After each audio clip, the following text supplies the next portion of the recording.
톨스토이가 쓴 인생의 길이라는 단편 소설에 이런 이야기가 있습니다. 두 여인이 현자 앞에서 그대들의 죄가 무엇인가?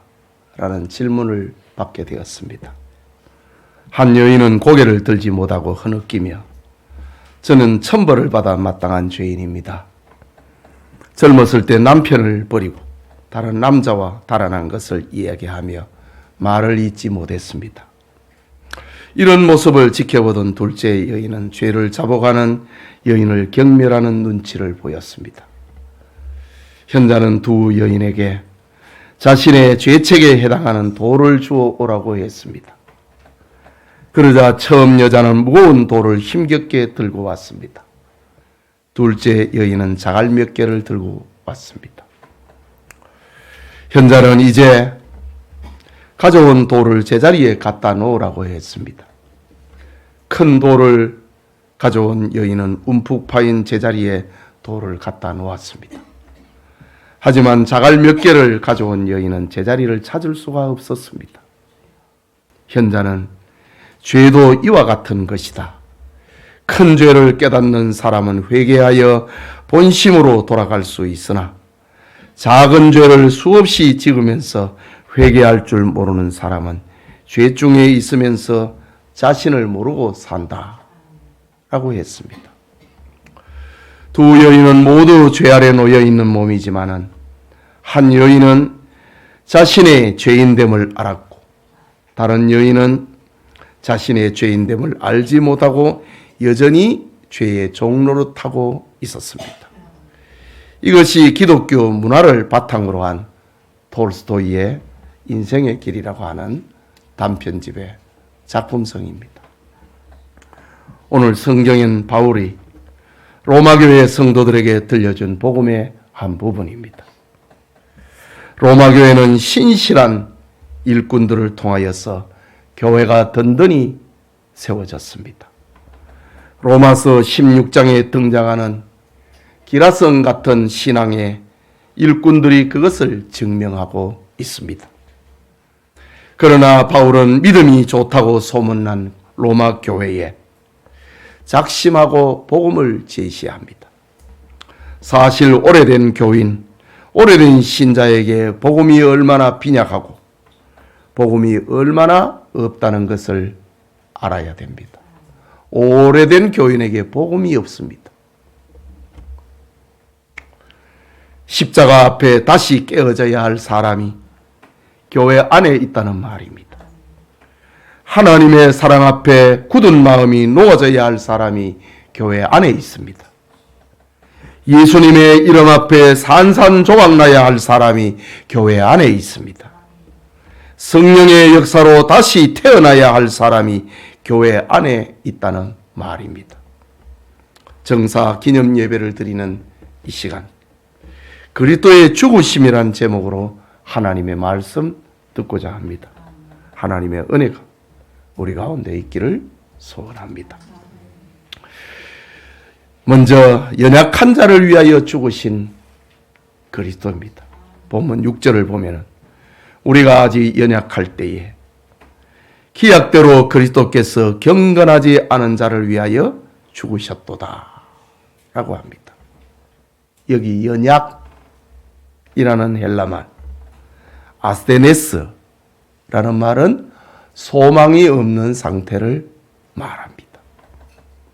이것은 하나님과 단절된 상태로 살아가는 사람의 모습을 말합니다. 하나님은 자신의 형상을 따라 흙으로 사람을 만드시고 코에 생기를 불어넣으심으로 인간이 되게 하셨습니다. 하나님은 인간에게 자신이 창조한 에덴 동산과 피조 세계를 삶의 터전으로 주셨습니다. 하지만 인간은 하나님이 주신 자유의지로 불순종의 길을 택하고 말았습니다. 그 결과 하나님과 단절되고 소망이 없는 인간이 되고 만 것입니다. 바울은 이런 인간의 상태를 본문에서는 연약이다, 경건하지 않은 자다 라는 말로 표현하고 있습니다. 그러나 하나님은 이런 연약한 인류를 불쌍히 여기고 사랑하셨습니다. 구원을 나타내셨습니다. 그것이 그리스도의 죽으심입니다. 여러분, 하나님은 천지 만물을 만드심에 전능을 동원하여 엿새만에 창조하셨습니다. 그러나 인류를 구원하기 위하여 하나님은 전능을 사용하지 않으셨습니다. 하나님은 인간의 끝없는 배반의 역사 속에서 독생자 예수 그리스도를 세상에 보내셨습니다. 그리고 그를 십자가에 죽게 하심으로 하나님과 단절되어 소망이 없는 인류를 구원하셨습니다. 하나님의 사랑은 이렇게 나타난 것입니다. 그것이 6절이 기약대로 그리스도께서 경건하지 않은 자를 위하여 죽으셨도다. 기약대로라는 말 속에 담겨 있습니다. 즉 하나님의 구원은 하루아침에 이루어진 일이 아니라는 말입니다. 전능을 사용하신 것도 아니라는 말입니다.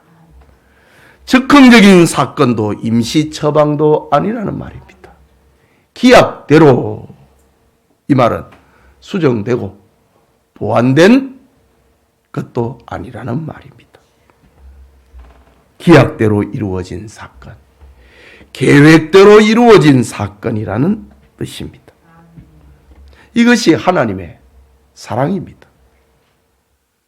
사람은 아무리 굳은 맹세를 해도 상황과 여건이 따라 변합니다.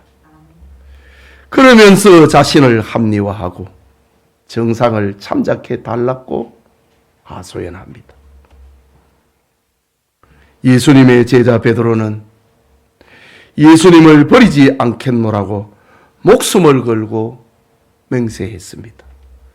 그러나 하루도 지나지 않았어 3번이나 예수님을 부인하고 말았습니다. 그런데 하나님은 기약대로, 계획대로 변함이 없으신 분입니다. 자신의 약속대로 사랑을 우리에게 나타내셨다고 합니다. 오늘날 사람들은 자기 이성을 하나님의 지혜에 버금가는 것으로 착각합니다. 과학을 발전시켜서 그 위험을 하늘에까지 이르게 합니다. 큰 권세와 많은 재물이 있는 사람은 하나님처럼 행세합니다. 세상이 이렇게 교만하여도 하나님은 여전히 그리스도의 죽으심을 통하여 인류를 구원하시고 마지막 한 사람까지 이 방법으로 죄인을 구원하십니다. 이것이 당시 교만하고 세계 최고 문명 세계에 살던 로마 교인들이 다시 들어야 할 복음이었습니다. 예배드리는 성도님, 우리 역시 하나님과 단절되어 소망이 없는 상태, 연약한 상태가 우리의 본성입니다. 우리가 사는 세상은 로마처럼 힘과 권세, 명예와 재물, 과학과 예술이 주장하는 세상에 살고 있습니다.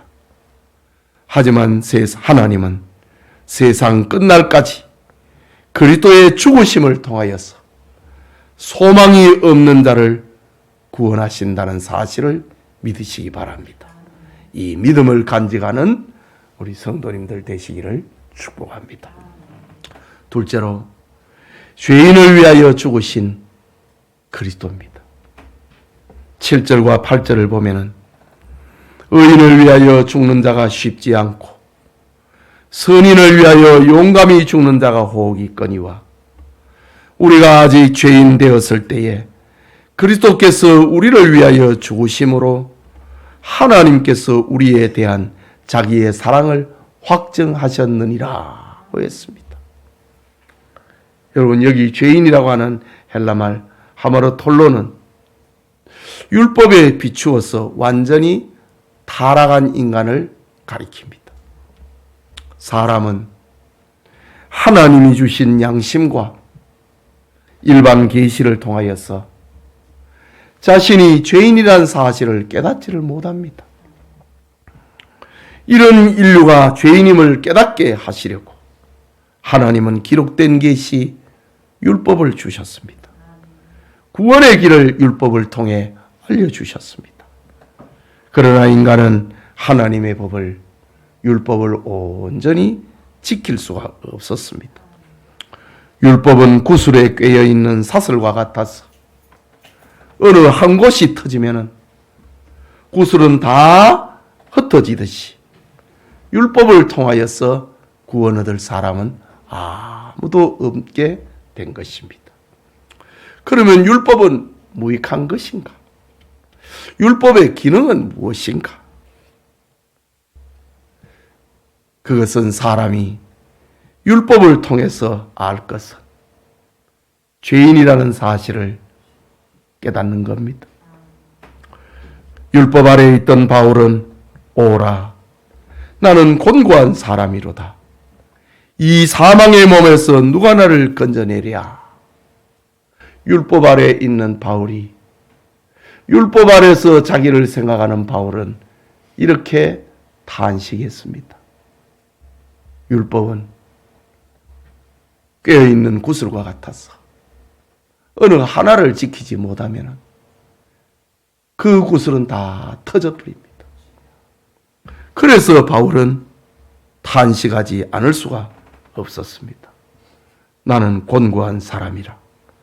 이 사망의 몸에서 누가 나를 건져내랴 라고 탄식했던 겁니다. 즉 인류가 율법을 지킬 능력이 없다고 판명난 그때, 우리가 죄인임이 판명이 된 그때에 하나님께서 그리스도를 죽게 하심으로 죄인들을 향한 자신의 사랑을 나타내셨다고 합니다. 바울은 나라를 재난에서 구하기 위하여 죽는 일이 간혹 있고, 질병과 기아에 허덕이는 사람을 구하기 위하여 애를 쓰다가 죽는 이가 간혹 있다고 했습니다. 하지만 죄인을 위하여 의인이 대신 죽는 일은 없다고 합니다. 오히려 악한 일을 처형하는 것이 정의를 세운다는 인간의 법입니다. 그런데 우리가 죄인으로 판명이 되었을 때 그리스도께서 우리를 위하여 죽으셨다고 합니다. 이것이 하나님의 사랑이라고 합니다. 특히 하나님께서 우리에게 대한 자기의 사랑을 확정하셨다고 합니다. 여기 확정이라는 말은 법적인 선포를 가리키는 말입니다. 하나님은 우리가 죄인으로 판명났음에도 그리스도를 대속제물로 삼으시고 우리를 의인으로 선포하셨다는 겁니다. 그리스도를 대신 죽음에 내주고 우리를 의인으로 선언하셨다고 합니다. 이것이 하나님의 사랑의 확정이라고 합니다. 여러분, 정사 기념 예배를 드리는 이 시간, 로마 교회의 성도들처럼 우리가 다시 들어야 할 복음은 그리스도께서 죄인된 우리를 위하여 죽으셨다는 사실입니다. 여러분을 지옥으로 데려가는 죄를 여러분의 돈과 명예와 자식이 해결해 줄 수가 없습니다. 세상의 권세와 권력과 이데올로기가 우리의 죄가 지옥으로 데려가는 것을 해결해 줄 수 없습니다. 오직 그리스도께서 죽으심만이 우리의 죄의 문제를 해결해 주십니다. 이것이 하나님의 사랑이라는 것입니다. 그리스도의 죽으심에 여러분의 믿음을, 여러분의 소망을, 여러분의 사랑을 담으시기를 축복합니다. 마지막으로 그리스도의 죽으심은 원수된 자를 위하여 죽으신 그리스도입니다. 본문 10절을 보면은 곧 우리가 원수 되었을 때에 그의 아들의 죽으심으로 말미암아 하나님과 화목하게 되었은즉 화목하게 된 자로서는 더욱 그의 살아나심으로 말미암아 구원을 받을 것이니라고 했습니다. 바울은 6절에서 인간을 연약한 존재로, 8절에서는 죄인으로, 그리고 10절에서는 하나님의 원수라고 했습니다. 바울은 인간의 비극적인 상태를 점진적으로 적나라하게 묘사하고 있습니다. 여기 하나님과 원수가 되었다는 말은 철저하게 하나님을 배신하고 배반했다는 말입니다. 창조주이신 하나님을 철저하게 대적했다는 말입니다.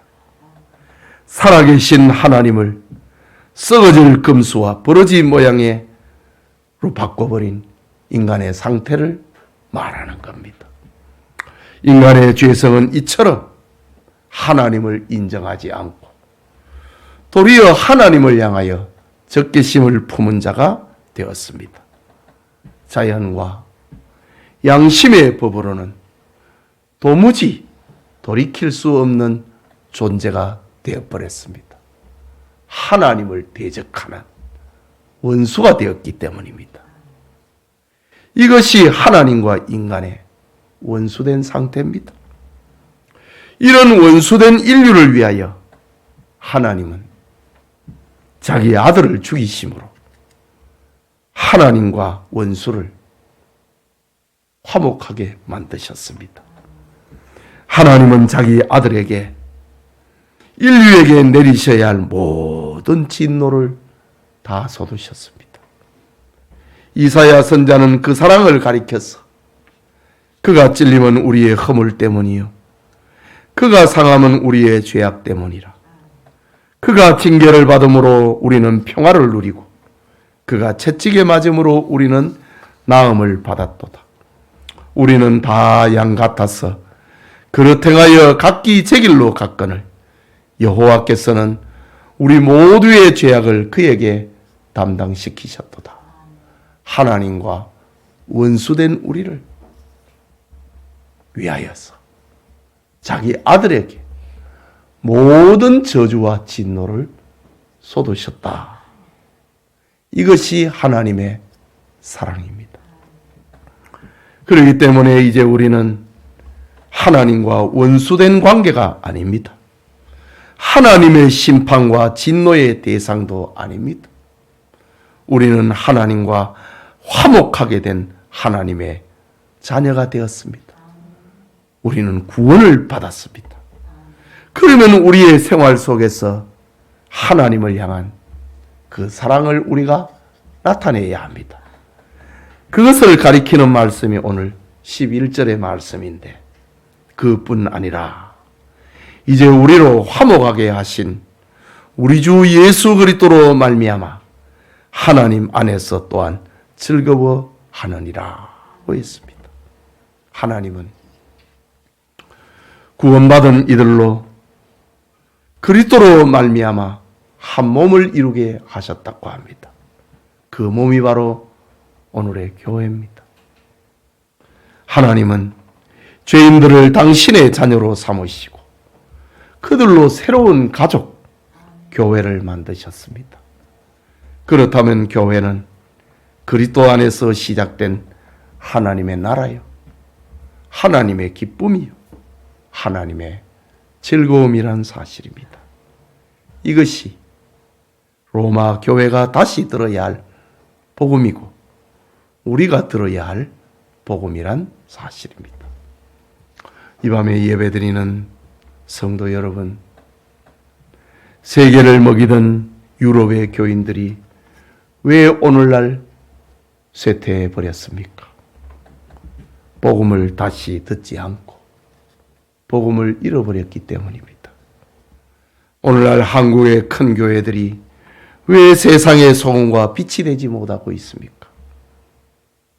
복음을 다시 듣지 않기 때문입니다.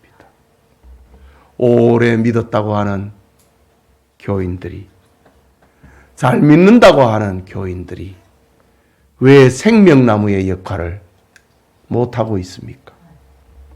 교만하여 복음을 다시 듣지 않기 때문입니다. 하나님은 연약한 자, 죄인된 자, 원수된 자를 위하여 자신의 독생자 예수 그리스도를 사람으로 태어나게 하셨습니다. 고난의 삶을 살게 하셨습니다. 십자가에 못 박혀 온 인류가 감당할 하나님의 진노를 대신 받게 하셨습니다. 그리고 부활하여 새 생명을 우리에게 담아주셨습니다. 이 복음은 우리를 낙심하지 않게 만들고, 이 복음은 우리로 교만하지 않게 만듭니다. 이 복음은 우리로 자기를 주장하지 못하게 만듭니다. 이 복음은 우리로 하여금 하나님의 사랑 안에서 즐거워하게 하고 하나님께 영광을 돌리고 하나님의 가족인 교회를 사랑하고 섬기게 만듭니다. 하나님께서 우리를 구원하신 궁극적 이유가 여기에 있는 것입니다. 다시 오실 예수님은 요한계시록 22장 12절에 보라, 내가 속히 오리니 내가 줄 상이 내게 있어 각 사람에게 그의 일한 대로 갚아주리라 라고 주님께서 말씀하셨습니다. 주님을 위한 여러분의 수고와 섬김은 절대로 헛되지 않고 주님의 나라에서 상급의 재료가 될 것입니다. 예배드리는 성도님, 로마 교회처럼 복음을 다시 들으며 우리를 죄에서 구원하신 구원의 은혜에 감격하기를 소원합니다. 주님의 몸된 교회를 향한 섬김에 하나님의 은총이 함께 하시기를 주의 이름으로 축복합니다. 우리 말씀을 생각하면서 기도합시다. 나는 복음을 다시 듣고 있는가? 나는 이 복음이 나를 주장하고 있는가?